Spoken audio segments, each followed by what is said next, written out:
Psychologists have been, not all psychologists obviously, but the psychological profession is neck deep in this pathology, has been beating the self-esteem drum for 50 years. Oh no, you're okay, you should feel good about yourself. Like, you're fine the way you are. It's like you think, well, that's a calming message for people. It's like, no, it's not. It's not at all. And I watch my audiences, it's like, it's full of people in the audience who think, I'm suffering a lot more than I think is tenable. A whole bunch of it's my fault. My life is not in the order it should be. I know I'm doing 50 things wrong. It's like, what the hell's wrong with me? What's wrong with the people around me? This is really serious. And some, well-meaning person comes up and says, you're okay just the way you are. It's like, no one wants that message. It's like, no, I'm not okay the way I am. I'm not okay at all the way I am. I know that. And so, when I'm speaking when I'm speaking now, I say to people, well, you're nowhere near what you could be. That's the positive message. It's like, yeah, you're a mess, but you don't have to stay that way. If you're a mess, you know it, obviously. You're suffering away like so much you can barely tolerate it. It's like, that's okay. You can do something about it. If you're hungry and you eat, well, that's good, but it's over, and then you're on to the next thing, right? It's not exactly sustaining, it's just necessary. That's called consumatory reward, by the way. This other reward system is incentive reward. And the incentive reward system works on dopamine, this neurochemical dopamine, which is also the neurochemical tracks that opiates and cocaine and amphetamines, the drugs that people really like to abuse, alcohol often for some people, activate. And so you might say if you don't have enough meaning in your life, then you're more prone to addiction. And that's definitely the case, even with rats. If you take a rat, you put him in a cage by himself and he has nothing to do, and then you give him access to cocaine, he'll get addicted to the point where he won't do anything but take cocaine. But if you throw the rat back in with a bunch of other rats and he gets to do rat things, then it's very hard to get him addicted to cocaine. And so the purposeless rat is prone to addiction. Well, it's the same with human beings. Now, here's a corollary to that, which is really cool. So the magnitude of the reward you experience as you're moving towards a goal is proportionate to the importance of the goal. So that means the more important the goal you pick, the more possibility there is for the kind of reward, let's say, it's really a state of being that is life-affirming. And it is directly life-affirming in that, like if you're in a football game and it's an important football game and maybe you break a finger, and normally that's a problem. It hurts and you're going to stop doing whatever you're doing. But if you're right in the middle of the game, then you'll be so amped up on this reward system that it's analgesic. It stops the pain. It also suppresses anxiety. So if you have a purpose, then it's analgesic. It takes some of the pain out of life. It's very positive in that it motivates and energizes you and focuses you and makes you able to remember and pay attention. And it quells fear. And so those things are all direct. And so then you might think, well, what's the best possible goal? Well, and that's the purpose, I would say, of religious training and philosophical training. It's like, just what are you doing in the world? Many times in life, people don't get what they want and they need because they don't aim at it. And it's a hard lesson for people to learn because they're cynical to begin with and they presume that there's no possible way of moving forward.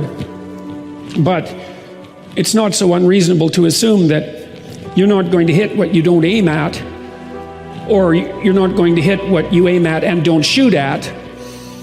And I've seen time and time again that if people do put forward a vision for what they regard as worthy of pursuit, which is something you have to determine in dialogue with yourself, it's like, given the difficult preconditions of existence, is there anything that you could conceive of that you would regard as sufficiently worthwhile so that you would be motivated to pursue it?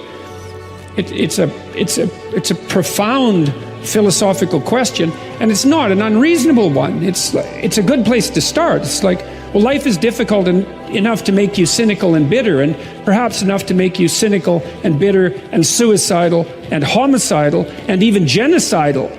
And it's not surprising in some sense. And then the question is, well, is there something that you can pursue that allows that to be acceptable or perhaps even desirable, which is something to do that justifies the suffering? And it's hard to say what that would be for each of you. It's something that you can discover. This is partly why Nietzsche was wrong. Nietzsche thought that after God had died, that human beings would have to invent their own values. But the psychoanalysts, I would say Jung foremost among them, put forward a very powerful counterclaim, which was that, well, you can't invent values. They're already built into you. You have to discover them. And I think that's true for each person. It's like, well, what would justify you in the abandonment of your resentment and hostility? The next best predictor of lifetime success is conscientiousness. Well, so, and of the two aspects of conscientiousness, say orderliness and industriousness, the better predictor is industriousness. So the question is, well, what can you do about your industriousness? And the answer to that is, well, that's kind of rough too, because there's a strong genetic component. But you can work on micro habits with regards to your conscientiousness. And I think the best micro habits, this is partly to do with this future authoring program processes, I think the best thing you can do with regards to your conscientiousness is to set up some aims for yourself, goals that you actually value. And the future authoring program helps people do that. And basically it does a situational analysis of, it helps you do a situational analysis of your life more than a psychological analysis, I would say. And so the questions are something like, well, all right, you're going to have to put some effort into your life, and you need to be motivated to do that. And so what are the potential sources of motivation? Well, you could think about them in the big five manner. You know, if you're extroverted, you want friends. If you're agreeable, you want an intimate relationship. If you're disagreeable, you want to win competitions. If you're open, you want to engage in creative activity. If you're high neuroticism, you want security. Okay, so those are all sources of potential motivation that you could draw on, that you could tailor to your own, your own personality. But then there are dimensions that you want to consider your life across. And so we ask people about, well, if you could have your life the way you wanted it in 3 to 5 years, if you were taking care of yourself properly, what would you want from your friendships? What would you want from your intimate relationship? How would you like to structure your family? What do you want for your career? Well, how are you going to use your time outside of your job?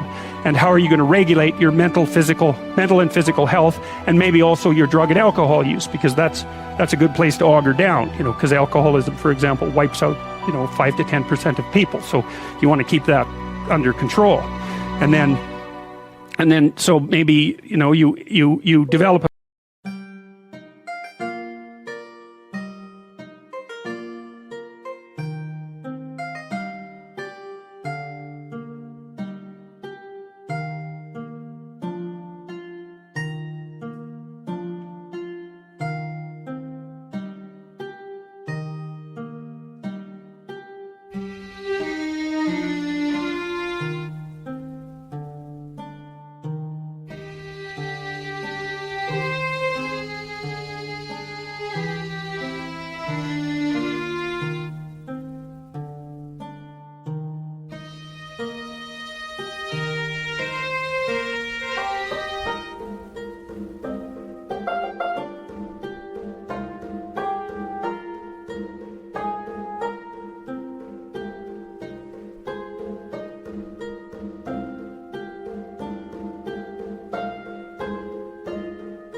a vision of what you would like your life to be, and that associates the goal. Well, once the goal is established, and then you break down the goal into microprocesses that you can implement, the microprocesses become rewarding in proportion, in relation to their causal association with the goal, and that tangles in your incentive reward system. You know, we talked about the dopaminergic incentive reward system, and that's the thing that keeps you moving forward. And the way it works is that it works better if it produces positive emotion when it can see you moving towards a valued goal. Okay, well, what's the implication of that? Better have a valued goal, because otherwise you can't get any positive motivation working out. And so the more valuable the goal, in principle, the more the microprocesses associated with that goal start to take on a positive charge. And so what that means is, well, you get up in the morning and you're excited about the day, you're ready to go. And so as far as I can tell, what you do is you specify your long-term ideal. Maybe you also specify a place you want to stay the hell away from, so that you're terrified to fail as well as excited about succeeding, because that's also useful. You specify your goal. You do that in some sense as a unique individual. You want to specify goals that make you say, oh, if that could happen as a consequence of my efforts, it would clearly be worthwhile. Because the question always is, why do something? Because doing nothing is easy. You just sit there and you don't do anything. That's real easy. The question is, why would you ever do anything? And the answer to that has to be because you've determined by some means that it's worthwhile. And then the next question might be, well, where should you look for worthwhile things? And one would be, well, you could consult your own temperament. And the other would be, well, you kind of look at what it is that people accrue that's valuable across the lifespan. So you do a structural analysis of the subcomponents of human existence, and already did that. You need a family, you need friends. Like, you don't need to have all these things, but you better have most of them. Family, friends, career.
educational goals, plans for, you know, time outside of work, attention to your mental and physical health, etc. You know, that's what life is about. And if you don't have any of those things, well, then all you've got left is misery and suffering. So that's a bad deal for you.